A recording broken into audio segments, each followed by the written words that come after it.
Hey everyone, it's me, Charlie Ray. I am back talking today about gender and sexual orientation in regards to transgender ideology. Like I sort of touched on the basics of gender and sex on my last video. I also explained intersex, if anybody needs to kind of start from a more beginning perspective. But today I wanted to talk about the connection between gender identity and sexual orientation, which we're told by trans activists and liberal feminists that there really is no connection between gender identity and sexual orientation. We're going to be discussing the connection between the two, why the two are actually mutually exclusive, which means they can't be mixed, which means that they cannot be adopted at the same time. You have to either pick one or the other. Trying to put them together makes logical inconsistencies that we're already seeing, and that's kind of why I wanted to address that today. So I'll start there. So I brought this up today because there are lesbian feminists who are currently being targeted using trans ideology to claim that these lesbians are bigoted because they do not accept trans women as sexual partners. So that's why I'm bringing this up today, because these women are being targeted, because I understand that a lot of them are scared, and they backpedal after they're being targeted for certain things that they've said. Things like, I'm not attracted to penis, or I would never date a trans woman, or I don't want to be sexually intimate with a biological male. These are the things that lesbians are being targeted for. So this leads me into the general idea of transgender and sexual orientation. So first of all, let's get into sexual orientation. As I mentioned in my last video, I'm a communication major. I focus on language. A lesbian is... this is just so funny that I have to say this. So the term lesbian is a cultural term which represents the idea of homosexuality. And etymologically speaking, homosexuality means same sex. And so while we're told that sexual orientation and gender identity have nothing to do with each other, we can tell immediately, I think here, that because we're talking about same-sex attraction, we're going to get into a little bit of hot water with gender identity, because in gender identity there supposedly is no such thing as biological sex. We're told that sex is a social construct, or that it's a murky material reality rather than a clear-cut dimorphic split between the sexes. So homosexuality means same-sex attraction. This is why we call lesbians homosexuals. They are female people who are attracted to other female people, and a man who identifies culturally or socially as a woman does not fit within that category of homosexual, because homosexual refers to one's sex. If we're going to use an ideology that tells us that there's no such thing as a female, then we are no longer able to identify homosexual females. If we're going to take the concept of sex itself and name it oppressive, an oppressive scientific structure, then we can't recognize homosexuality. It's not possible. So that's why the lesbians that I mentioned earlier are being politically maligned, is because they recognize this biological reality and they assert themselves as homosexual or gay females who are not attracted to biological males. And that includes transgender women who are males, regardless of how many hormones they take, how many surgeries they go through. That fact doesn't change.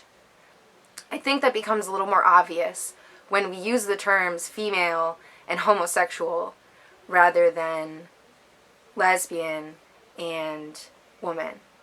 So on top of that, I want to mention that I'm asked a lot why I focus on this topic, and then I'm told that that I shouldn't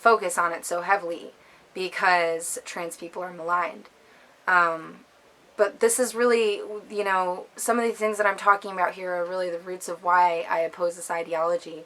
And so going a little bit further into it, I try to mention a lot on my page, on Facebook, where you can follow me at Charlie Ray, that this is not a factional, extreme section of this ideology to believe that men who identify as women or identify as lesbians are owed something by lesbians that they're not being given, that they're entitled to lesbians' sexual attraction and sexual intimacy.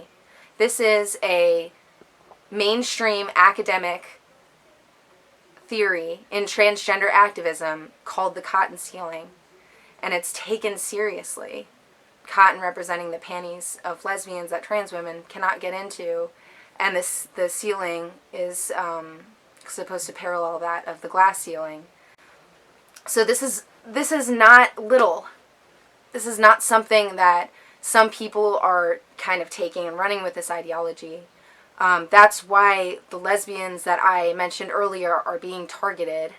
They are not being targeted by small amounts of people. There are a lot of people targeting them, which is why I'm not going to mention their names.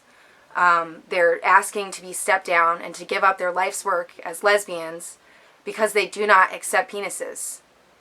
And, I think I sound really serious right now because I can't believe that this is happening. I mean, I think that this is unreal to a lot of the women who are seeing it and who are waking up to it.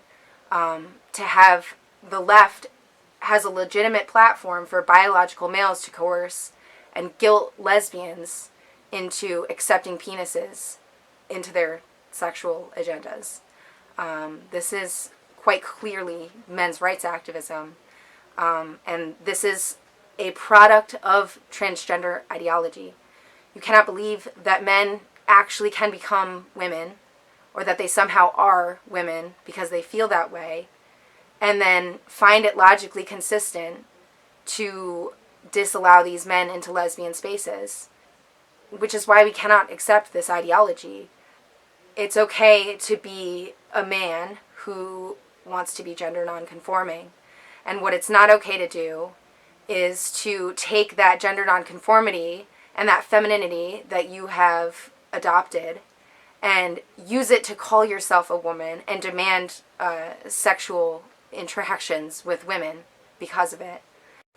So at the end of the day, we have two mutually exclusive ideologies. You have an ideology that either recognizes females and the biological reality of homosexuality. You have transgender ideology, which tells us that males who identify into womanhood then become women or somehow are biological women, which entitles them to this theory of the cotton ceiling, which is not compatible with homosexuality in any way.